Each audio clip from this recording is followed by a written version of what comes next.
Hello, friends, how are you? Welcome to our YouTube channel Dhyan Commerce, the key of success. Please like, subscribe, share, and press bell icon for notifications. Thank you. जय माता जी और dear students, welcome back to online lecture of Dhyan commerce. Standard 12 में elements of account subject के अंदर हमने chapter number 1 start किया हुआ है, इंट्रोडक्शन टू पार्टनरशिप, जिसके पहले लेक्चर में हमने उसके थ्योरी देखी, फिर उसके एक सम ने हमने ऑब्जर्व किया है। अब आगे next method and next sums हम लेने जा रहे हैं। तो बोर्ड के ऊपर आपको कुछ फॉर्मेटिंग दिख रहा है। तो 11th स्टैंडर्ड के अंदर हमने फाइनल अकाउंट्स देखे थे सोल प्रोप्राइटरशिप के, ठीक है। तो उसमें हम सिर्फ 3 अकाउंट्स बनाने थे, 3 स्टेटमेंट्स, एक trading account, profit and loss account and third था बैलेंस शीट। लेकिन जब पार्टनरशिप फर्म का हम अकाउंट्स प्रिपेयर कर रहे होते तो उसमें 2 अकाउंट्स एक्स्ट्रा बनाने होते, profit and loss appropriation account and partners capital या फिर कैपिटल अकाउंट या फिर करंट अकाउंट, ठीक है। तो ये हमने आगे थ्योरी में देखा हुआ है। नेक्स्ट चैप्टर जो final accounts of partnership firm है उसमें हमें देखना ही है, ठीक है। तो यहाँ पे एक ओवरव्यू देने के लिए उसमें से एक कंसेप्ट हमें लेना है, इसलिए यहाँ पे बोर्ड पे प्रिपेयर किया हुआ है। तो सबसे पहले तो जब हम ट्रेडिंग अकाउंट प्रिपेयर करते हैं तो उसमें जो लास्ट क्लोजिंग बैलेंस आता है उसे हम क्या कहते हैं। सपोज अगर क्रेडिट साइड का टोटल हाईएस्ट आया तो यहाँ पे डिफरेंस हम क्या लिखते हैं, डेबिट साइड, और उसे हम कहते हैं ग्रॉस प्रॉफिट। 11th स्टैंडर्ड में हमने देखा हुआ था, ये हमें डिफरेंस में मिलता है, ठीक है। अगर डेबिट साइड का टोटल ज्यादा आया तो डिफरेंस हम यहाँ पे लिखते हैं क्रेडिट साइड एंड उसे हम कहते हैं ग्रॉस लॉस। अब ये जो ग्रॉस प्रॉफिट या ग्रॉस लॉस आया वो हम कैरी फॉरवर्ड करते हैं प्रॉफिट एंड लॉस अकाउंट के अंदर। तो ग्रॉस प्रॉफिट जो है वो सीधा हम क्रेडिट साइड लिखेंगे बाय ग्रॉस प्रॉफिट एंड उसके अमाउंट। अगर ग्रॉस लॉस है तो वो हम डेबिट साइड कैरी फॉरवर्ड करते हैं ग्रॉस लॉस, यहाँ पे उसके अमाउंट। अब प्रॉफिट एंड लॉस अकाउंट हम जब क्लोज करते हैं तो उसका बैलेंस हम क्या कहते हैं उसे, तो उसे हम कहते हैं नेट प्रॉफिट। अगर क्रेडिट साइड का टोटल ज्यादा आया तो डिफरेंस यहाँ पे हम लिखेंगे नेट प्रॉफिट, ठीक है। ये हमें क्वेश्चन मार्क में मिलेगा। अगर डेबिट साइड का टोटल ज्यादा आया तो डिफरेंस हम लिखेंगे credit side by net loss, ठीक है। अब ये जो प्रॉफिट है वो हम डायरेक्ट 11th में कहाँ लिखते थे, तो पार्टनर्स में कैपिटल में सोल प्रोप्राइटरशिप फर्म हमने देखी थी, उसमें जो कैपिटल ओनर इन्वेस्ट करता है उसमें ही हम लिख देते थे पार्टनर्स कैपिटल प्लस प्रॉफिट, और उसमें माइनस करते थे ड्रॉइंग्स या फिर नेट लॉस हो तो वो भी माइनस करते थे, ठीक है। लेकिन अब यहाँ पे पार्टनर्स के बीच में प्रॉफिट का डिस्ट्रीब्यूशन होने वाला है, तो जो पार्टनर्स है उससे रिलेटेड ये 2 अकाउंट्स है, सिर्फ पार्टनर्स के ट्रांजैक्शन से रिकॉर्ड करेंगे हम इसमें। तो ये जो नेट प्रॉफिट आया उसे हम कैरी फॉरवर्ड करेंगे प्रॉफिट एंड लॉस अप्रोप्रिएशन में, यहाँ लिखेंगे बाय नेट प्रॉफिट। यहाँ पे हम अगर नेट लॉस है तो debit side to net loss. अब यहाँ पे जब हम profit and loss appropriation close करेंगे अकाउंट तो क्रेडिट साइड का टोटल आएगा उसे हम कहेंगे टू डिविजिबल प्रॉफिट, ये फर्स्ट टाइम आया। एंड अगर डेबिट साइड का टोटल ज्यादा हुआ तो डिफरेंस हम लिखेंगे क्रेडिट साइड और लिखेंगे बाय डिविजिबल लॉस, ठीक है। एंड ये हम कैरी फॉरवर्ड करेंगे टू पार्टनर्स कैपिटल या फिर करंट अकाउंट, पार्टनर्स कैपिटल या फिर करंट अकाउंट, ठीक है। तो ये हम कैरी फॉरवर्ड करेंगे कैपिटल या फिर करंट अकाउंट में। फिर उसका जो बैलेंस बचेगा वो होगा क्लोजिंग बैलेंस, वो हम डायरेक्ट लिखेंगे लायबिलिटीज में, ठीक है। तो ये थोड़ा सा कंसेप्ट हुआ, जो डिफरेंस अराइज होता है क्लोजिंग बैलेंस उसे हम क्या कहते हैं उससे रिलेटेड। अब यहाँ पे ऑब्जर्व हमें क्या करना है, तो नेट प्रॉफिट हमने फाइंड किया, उसमें पार्टनर से जुड़े हुए एक्सपेंसेस एंड इनकम या फिर कोई एक्स्ट्रा मैनेजर हो बिजनेस में, एम्प्लॉइज हो, उसका कमीशन या फिर कोई भी इनकम ले लो, एक्सपेंस या कमीशन, वो यहाँ पे रिकॉर्ड की हुई होती है प्रॉफिट एंड लॉस में, ठीक है। तो जो नेट प्रॉफिट नेट लॉस आता है उसमें कुछ एक्सपेंस एंड कुछ इनकम्स रिकॉर्ड करना बाकी होता है। तो जब वो भी रिकॉर्ड हो जाए और लास्ट में प्रॉफिट बचता है वो पार्टनर्स के बीच में डिस्ट्रीब्यूट होता है, इसलिए ये प्रॉफिट लॉस का नाम है डिविजिबल प्रॉफिट या फिर डिविजिबल लॉस। तो ये जो प्रॉफिट लॉस होगा वो किसके बीच में डिस्ट्रीब्यूट होगा? पार्टनर्स के बीच में। ये लास्ट हो गया प्रॉफिट या लॉस। इसके बाद कोई एक्सपेंस रिकॉर्ड करना बाकी नहीं होगा, कोई इनकम रिकॉर्ड करनी बाकी नहीं होगी, सब कुछ हमने रिकॉर्ड कर लिया है। तो जो एट द लास्ट पार्टनर्स में डिस्ट्रीब्यूशन होने वाला है वो प्रॉफिट होगा डिविजिबल प्रॉफिट, अगर लॉस है तो वो होगा डिविजिबल लॉस। तो इसके ऊपर से हमें एक कंसेप्ट देखना है कि अगर नेट प्रॉफिट होता है वो हमें दिया हो तो उसमें से हमें माइनस करना है एक्सपेंस एंड उसमें प्लस करना है इनकम, और फिर जो हमें मिलेगा वो होगा डिविजिबल प्रॉफिट। ठीक है, फिर से एक बार, नेट प्रॉफिट में कुछ एक्सपेंस इनकम रिकॉर्ड करनी बाकी होती है तो वो हम पहले एक्सपेंस माइनस कर देंगे, इनकम प्लस कर देंगे, तो हमें मिल जाएगा डिविजिबल प्रॉफिट जो एट द लास्ट पार्टनर्स के बीच में डिस्ट्रीब्यूट होता है। तो ये कंसेप्ट के लिए हमने पूरा ओवरव्यू देखा। ठीक है, ये फिर से एक बार मैं आपको बता दूं, इसका ही हमें यूज करना है अब जो हम नेक्स्ट सम ऑब्जर्व करने वाले हैं उसके अंदर। फिर से एक बार, नेट प्रॉफिट एक्सपेंस माइनस करना है, इनकम प्लस करनी है, तो हमें मिल जाएगा डिविजिबल प्रॉफिट लॉस। ठीक है, अब हम नेक्स्ट सम के लिए आगे बढ़ते हैं। चलो अब हम सम देखने जा रहे हैं। तो सबसे पहले तो सम ऑब्जर्व करो, आपको बोर्ड के ऊपर दिख रहा है एक्स्ट्रा नंबर 4। कल हमने 3 एक्स्ट्रा सम्स किए थे, आज number 4। A, B and C are partners of a firm. Their capital proportion is 4:2:3। अब यहाँ पे हमें ध्यान रखना है, ये हमें प्रोपोर्शन दिया हुआ है कैपिटल प्रोपोर्शन, ठीक है, एंड वो है 4:2:3। अब कैपिटल प्रोपोर्शन हमें जब दिया हो तो उसके बेसिस पे हमें कैपिटल डिस्ट्रीब्यूट करनी होती है। ठीक है, अगर फर्म की टोटल कैपिटल जो हमें दी हो तो वो अगर प्रॉफिट हमें डिस्ट्रीब्यूट करना है तो उसके लिए हमें प्रॉफिट एंड लॉस रेशियो होना चाहिए, सब में दिया होना चाहिए। और अगर ना दिया हो तो हमने आगे थियोरी में देखा हुआ है कि सभी पार्टनर्स को इक्वल डिस्ट्रीब्यूट हो जाता है। ठीक है, तो कैपिटल प्रोपोर्शन में कैपिटल डिस्ट्रीब्यूट होगी and profit and loss ratio में ही प्रॉफिट या लॉस डिस्ट्रीब्यूट होगा। अगर हमें P&L रेशियो नहीं दिया है तो हम इक्वली डिस्ट्रीब्यूट करेंगे। ठीक है, आगे A is entitled to receive commission at 10% of net profit। अब यहाँ पे जो पार्टनर A है उसे हमें 10% नेट प्रॉफिट के ऊपर हमें कमीशन देना है। आगे what amount will be received by A when profit of the firm is ₹2 lakh। अब ये जो हमें प्रॉफिट दिया है वो बिजनेस का नेट प्रॉफिट है। ठीक है, एंड यहाँ पे क्वेश्चन हमें ध्यान से रीड करना होगा, what amount will be received by A। अब A जो है वो हमारे बिजनेस का पार्टनर है, पार्टनर मतलब यहाँ पे होगा ओनर, तो ओनर की मेन इनकम होती है प्रॉफिट, तो प्रॉफिट के साथ एक्स्ट्रा उसे मिल रहा है कमीशन, तो टोटल हम उसको जो अमाउंट देंगे उसमें मेन प्रॉफिट तो देंगे ही देंगे, लेकिन एक्स्ट्रा हमें देना है कमीशन। ठीक है, तो दोनों हमें फाइंड करना है, पार्टनर ए का कमीशन एंड पार्टनर ए का प्रॉफिट भी। ठीक है, एंड दोनों का टोटल करेंगे तो हमें मिल जाएगा total amount will be given या फिर will be received by partner A. तो चलो सबसे पहले हम कमीशन की कैलकुलेशन करते हैं। Commission to partner A is equal to, अब यहाँ पे नेट प्रॉफिट हमें दिया है उसका हमें लेना है सीधा 10%। तो नेट प्रॉफिट है हमारे पास 2 लाख, उसका 10%, तो कमीशन उसका हो जाएगा 20,000। ठीक है, ये फर्स्ट कैलकुलेशन हुआ कमीशन टू पार्टनर ए।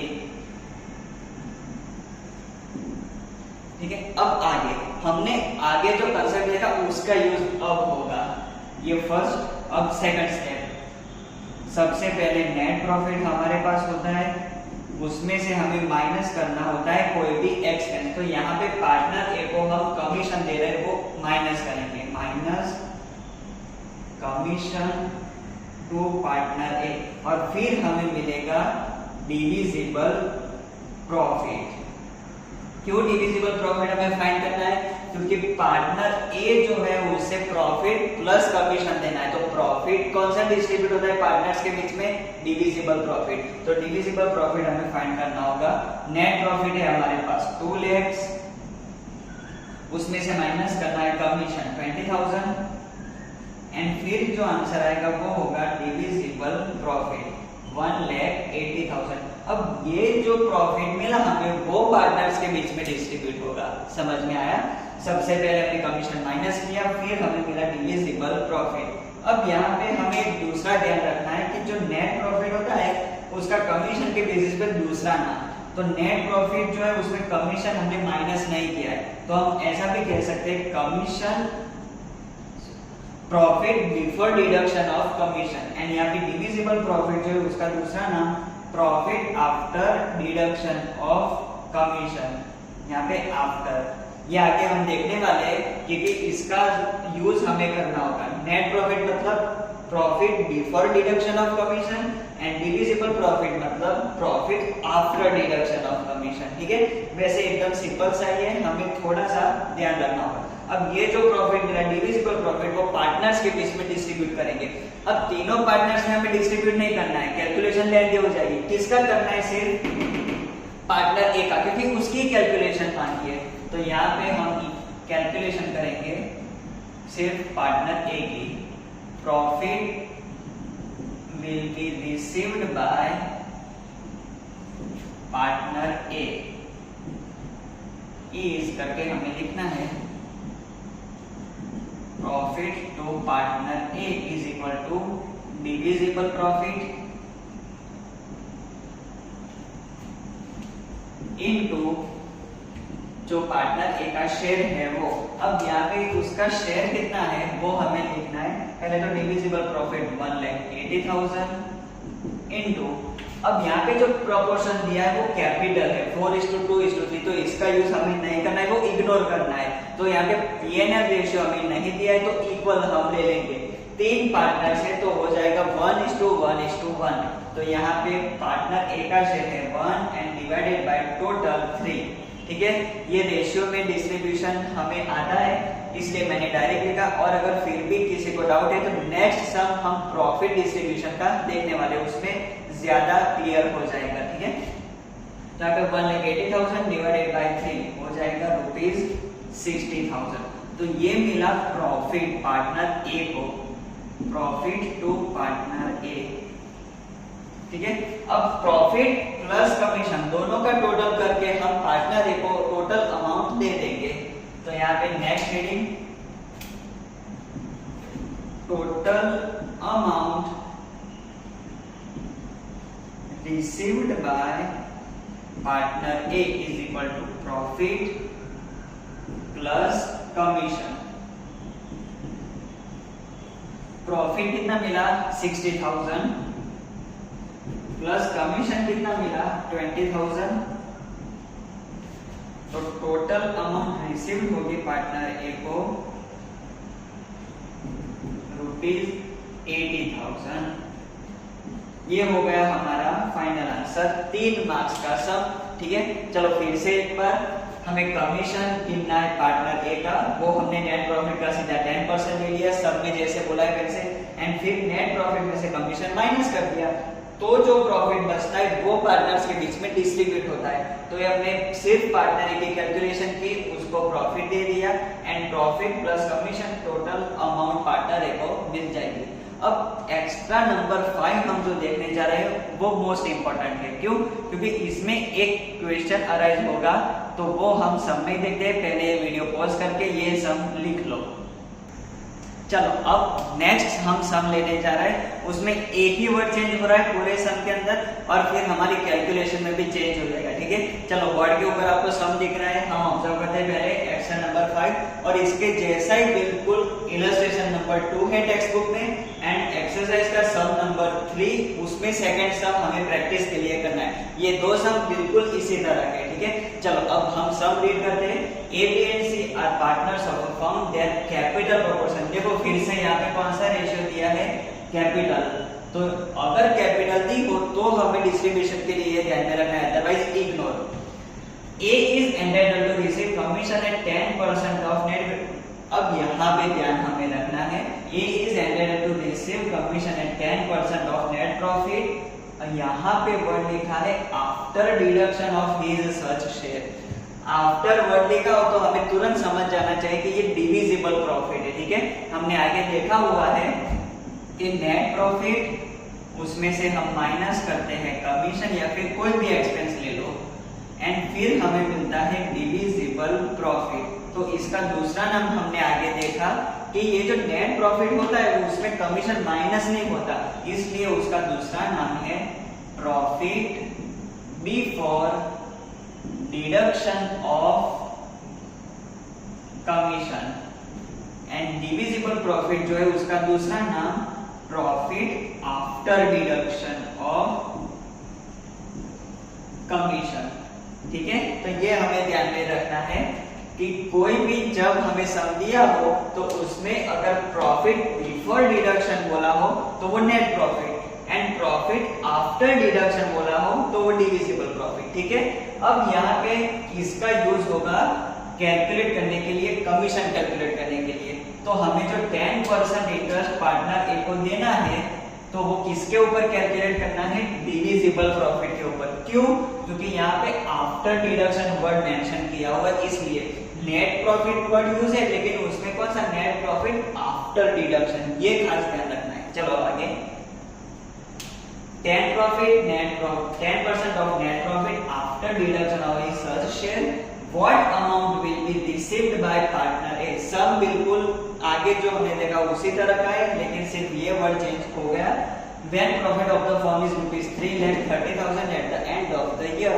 तो चलो हमारी कैलकुलेशन की हम शुरुआत करते हैं।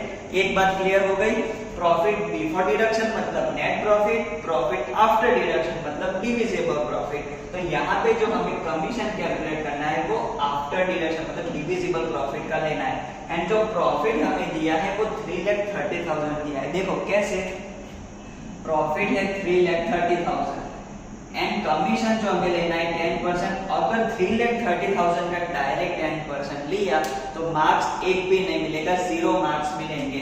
क्यों? क्योंकि यहाँ पे जो डिविजिबल प्रॉफिट होगा उसका 10% हमें यहाँ पे कमीशन लेना है, ठीक है।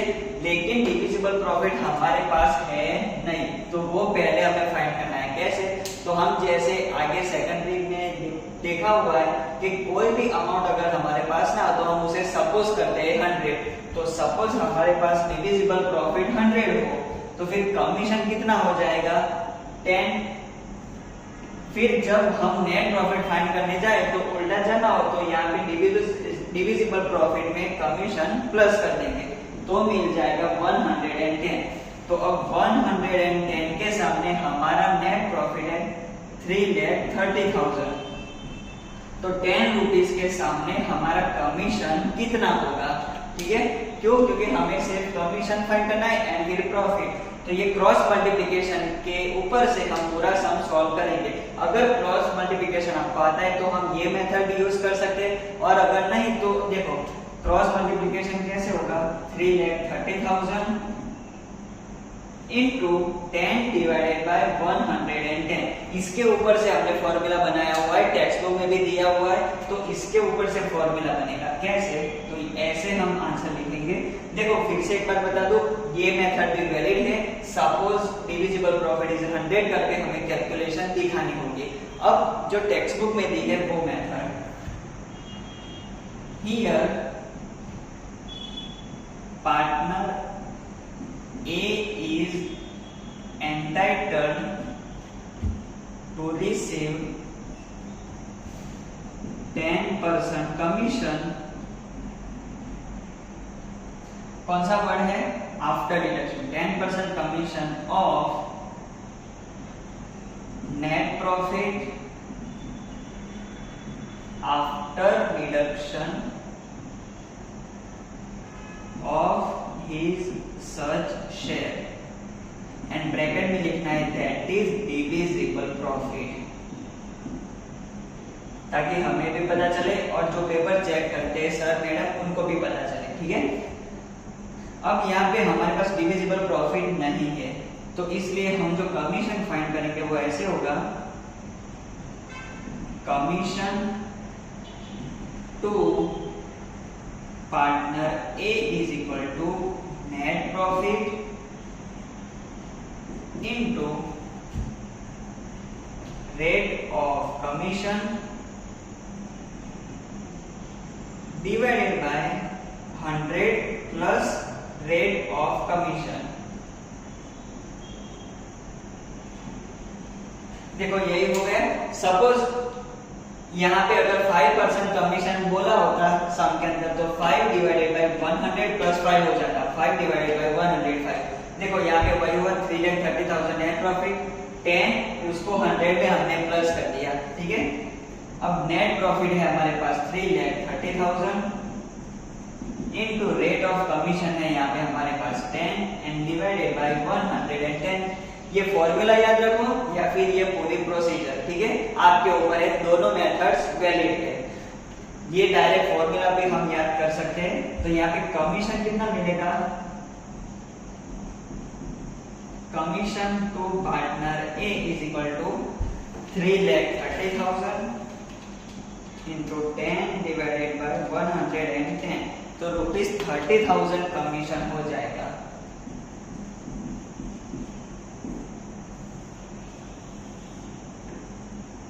क्लियर। अब हमारी कैलकुलेशन सही है कि गलत, ये चेक करने की टेक्निक। तो यहाँ पे कमीशन हमें कितना मिला 30,000। अब यहाँ पे माइनस करो तो फिर हमें मिल जाएगा डिविजिबल प्रॉफिट ₹3 लाख। अब 3 लाख का 10% निकालो, 3 लाख का 10% 30,000 हो गया, मतलब हमारी कैलकुलेशन करेक्ट है।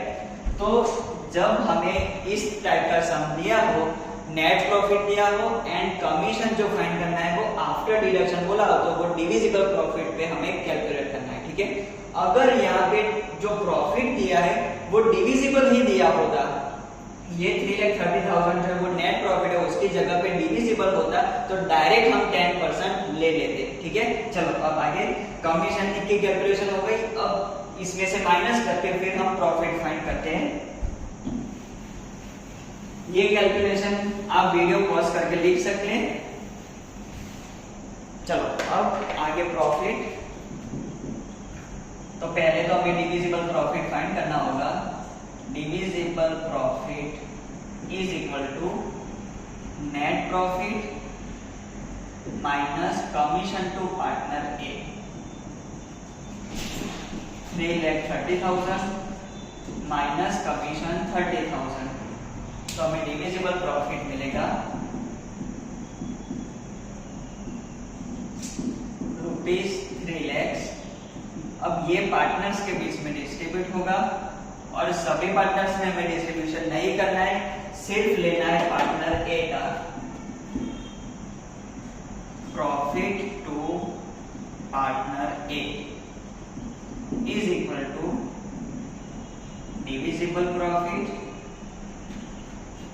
Into share of partner A. Divisible profit आया 3 लाख रुपीस इनटू, चलो फिर से एक बार कैपिटल प्रोपोर्शन हमें दिया हुआ है वो इग्नोर करेंगे, P&L रेशियो नहीं है तो हम इक्वल ले लेंगे 1:1:1, मतलब 1 डिवाइडेड बाय 3। तो यहाँ पे प्रॉफिट हो जाएगा 1 लाख रुपीस। तो ये हो गया प्रॉफिट ऑफ पार्टनर ए। अब final answer, total amount partner A को कितनी रिसीव होगी, दोनों का total profit and commission. Total amount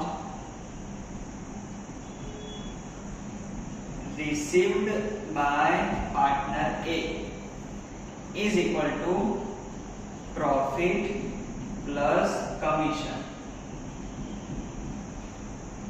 profit है 1 लाख रुपीस उसका एंड उसको कमीशन मिला 30,000, तो टोटल अमाउंट उसको रिसीव हो जाएगी 1,30,000, ठीक है।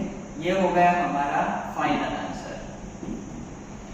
सिर्फ एक वर्ड चेंज हुआ आफ्टर डिडक्शन और कैलकुलेशन चेंज हो गई, ठीक है। वीडियो पॉज करके हम ये कैलकुलेशन लिख लेंगे एंड प्रैक्टिस के लिए 2 सम करेंगे, इलस्ट्रेशन 2 एंड एक्सरसाइज का सम नंबर 3, उसका सम नंबर 2। इसके बाद हम देखने जा रहे हैं नेक्स्ट सम। वीडियो पॉज करके लिख लीजिए। चलो अब इस मेथड का हम लास्ट सम देखने जा रहे हैं, उसमें भी एक लेवल अप दिया हुआ है। तो कैसे हमें सम ऑब्जर्व करना है, देखो पहले तो कोई भी हम सम कैलकुलेट करें तो हमारे पास क्वेश्चन है उसे अच्छे से रीड करना है, क्योंकि एक वर्ड की भी हमने मिस्टेक कर दी रीड करने में या फिर इंटरप्रिटेशन करने में तो पूरा आंसर रॉन्ग हो जाएगा, अगर हमें आता होगा तो भी। ठीक है, तो चलो हम पहले सम रीड करते हैं, फिर हमें डिसाइड करना है कि क्वेश्चन क्या पूछा है एंड कैसे कैलकुलेट करना है। A, B and C are partners sharing profit loss in the proportion of 3:2:4। देखो यहाँ पे first time profit loss ratio आ गया, हमें यहाँ पे डायरेक्ट प्रॉफिट लॉस रेशियो दिया हुआ है 3:2:4, मतलब कैपिटल रेशियो नहीं है। Manager is to be paid 10% commission. अब यहाँ पे ध्यान रखना है कौन सा प्रॉफिट है, नेट के डिविजिबल के ऊपर कैलकुलेट करना है। Manager is to be paid 10% commission on profit after the deduction of his such share, मतलब कौन सा प्रॉफिट हो जाएगा आफ्टर, मतलब divisible profit, correct. The share of profit of B, अब यहाँ पे पार्टनर बी दिया है, उसका शेयर हमें दिया हुआ है direct share of profit partner B ₹10,000, मतलब पहले नेट प्रॉफिट आता है उसमें से कमीशन माइनस करते हैं, फिर हमें मिलता है divisible profit, and divisible profit distribute होता है पार्टनर्स के बीच में, एंड जो डिस्ट्रीब्यूट किया हुआ प्रॉफिट है उसमें से एक पार्टनर बी का हमें डायरेक्ट दिया हुआ है 10,000। Determine the commission of manager and net profit of the firm. चलो फिर से एक बार, पहले नेट प्रॉफिट उसमें से कमीशन माइनस करेंगे एंड हमें मिलेगा डिविजिबल प्रॉफिट, वो हमें एक पार्टनर का दिया हुआ है। ठीक है, तो अब यहाँ पे देखो, चलो पहले तो 10% कमीशन किसका लेना है, डिविजिबल प्रॉफिट, तो पहले हम लिख लेते हैं प्रॉफिट, यहाँ पे हमें कैलकुलेट करना है कमीशन, तो पहले हम लिखेंगे commission received by manager is equal to divisible profit into rate of commission. लेकिन हमारे पास डिविजिबल प्रॉफिट है नहीं, लेकिन रेट ऑफ कमीशन हमारे पास है 10%, तो डिविजिबल प्रॉफिट हमें फाइंड करना होगा, और नेट प्रॉफिट भी हमारे पास नहीं है। क्यों? क्योंकि देखो क्वेश्चन में ही है determine the net profit of the firm. अगर नेट प्रॉफिट दिया होता तो हमने लास्ट सम में जैसे कैलकुलेट किया वैसे क्रॉस मल्टीप्लिकेशन से हम सम सॉल्व कर लेते, लेकिन यहाँ पे एक एक्स्ट्रा हमें इंफॉर्मेशन दी है पार्टनर बी का प्रॉफिट। अब पार्टनर्स को कौन सा प्रॉफिट डिस्ट्रीब्यूट होता है, डिविजिबल प्रॉफिट, तो इसके ऊपर से हम पूरी फर्म का डिविजिबल प्रॉफिट फाइंड करेंगे। ऐसे suppose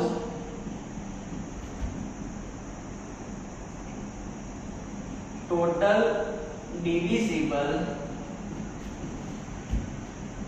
profit of the firm is ₹1। हमने ₹1 जो है वो डिविजिबल प्रॉफिट अज्यूम कर लिया।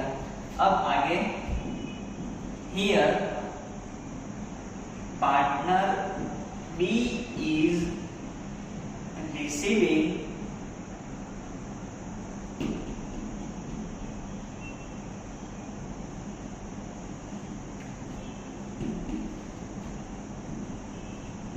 Profit ₹10,000 at the share of, अब देखो यहाँ पे पार्टनर बी का शेयर कितना है, ए बी एंड सी, तो A B and C, B का हो जाएगा 2 डिवाइडेड बाय टोटल 3 + 2 5, 5 + 4 9, तो शेयर हो जाएगा 2/9। तो यहाँ पे पार्टनर बी जो है वो प्रॉफिट रिसीव कर रहा है 10,000 कितने शेयर के ऊपर, 2/9 के ऊपर। तो अब यहाँ पे क्रॉस मल्टीप्लिकेशन 2/9 अगर प्रॉफिट का शेयर है तो टोटल डिविजिबल प्रॉफिट है 1, तो यहाँ पे पार्टनर बी का जो प्रॉफिट है 10,000 उसके ऊपर से टोटल प्रॉफिट कितना होगा, यहाँ पे heading profit of partner B, and यहाँ पे ₹1 क्या है, divisible profit.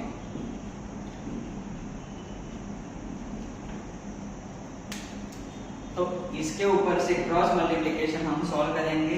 10,000 into 1 divided by 2/9। अब यहाँ पे 2/9 है, उसे हम सॉल्व करेंगे, 9/2 हो जाएगा।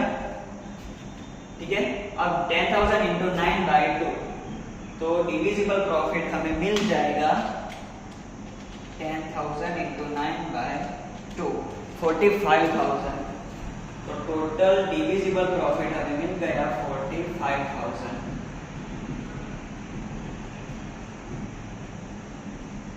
कैसे किया, फिर से एक बार, हमें एक पार्टनर बी का प्रॉफिट दिया हुआ है 10,000, फिर हमने अज्यूम किया डिविजिबल प्रॉफिट ₹1।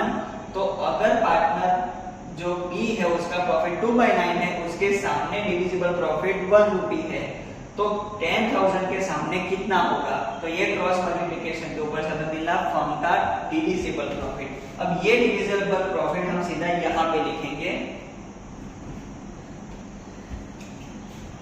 45,000। अब इसका डायरेक्ट 10% तो हो जाएगा 4,500। ये मिला हमें कमीशन टू मैनेजर। लेकिन अभी भी सम कंप्लीट हुआ नहीं है, अभी हमें फाइंड करना है नेट प्रॉफिट। नेट प्रॉफिट कैसे फाइंड करते हैं? नेट प्रॉफिट माइनस कमीशन हमें मिलता है डिविजिबल प्रॉफिट। अब हमें उल्टे जाना है, कैसे? तो ऐसे, net profit is equal to divisible profit plus commission.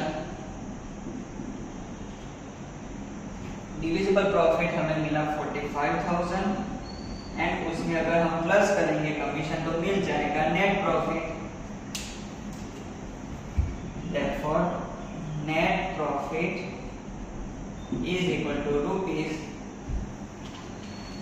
45,000 plus 4,500 49,500। ये हो गया हमारा फाइनल आंसर 49,500। अगर सम के अंदर ये नेट प्रॉफिट फाइंड करना नहीं पूछा था तो यहाँ पे कमीशन फाइंड करके हम छोड़ देते, ठीक है, हमारा सम कंप्लीट हो जाता। लेकिन यहाँ पे एक्स्ट्रा पूछा है नेट प्रॉफिट, ठीक है। तो यहाँ पे कमीशन से रिलेटेड सम्स की जो सभी टेक्निक्स है, मेथड्स है, वो यहाँ पे कंप्लीट होती है। अब आगे नेक्स्ट लेक्चर में हम नेक्स्ट मेथड्स देखेंगे, ठीक है। तो ये वीडियो पॉज कर लेना, फिर वीडियो पॉज करके इलस्ट्रेशन नंबर 3 एंड 4 बिल्कुल ऐसा ही सम है एंड एक्सरसाइज का सम नंबर 3 उसका सम नंबर 3 वो हमें प्रैक्टिस करनी है, ठीक है। तो यहाँ तक हमारा लेक्चर रखते हैं। ऑल द बेस्ट, जय माता जी। Please like, subscribe, share and press bell icon for notifications.